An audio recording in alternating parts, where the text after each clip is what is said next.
kuzobhungwa ngenkinga yobugebengu obudlangile eNingizimu Afrika. Ingqungquthela yokuqala ngqa yamaphoyisa akuleli lengqungquthela izodonsa izinsuku ezintathu.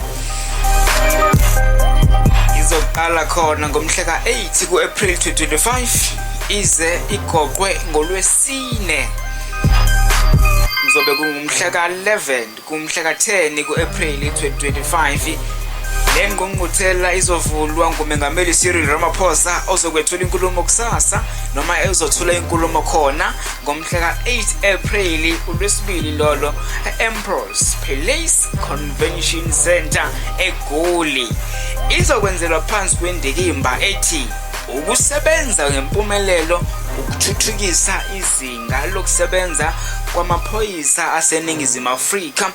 Ukusebenza ngempumelelo ukuthuthukisa izinga lokusebenza kwamaphoyisa aseNingizimu Afrika. Okuzobe kudingidwa kakhulu abazobe bekubhunga bexoxa kule ngqungquthela izinkinga yezinkinga enkulu, inkinga yezinga eliphezulu lobugebengu ezweni lakithi. Kubhekwe indlela yokusebenza kwamaphoyisa njengamanje kuya phambili, kubhekwe nokuthi ingathuthukiswa kanjani indlela yokusebenza kwamaphoyisa ukuze inqotshwe le ngqinamba lenkinga yobugebengu kwelakithi.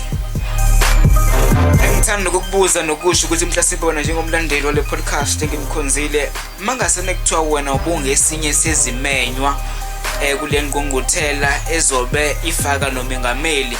Siyazi ukuthi ubugebengu benzeka kuthina malunga omphakathi kakhulu.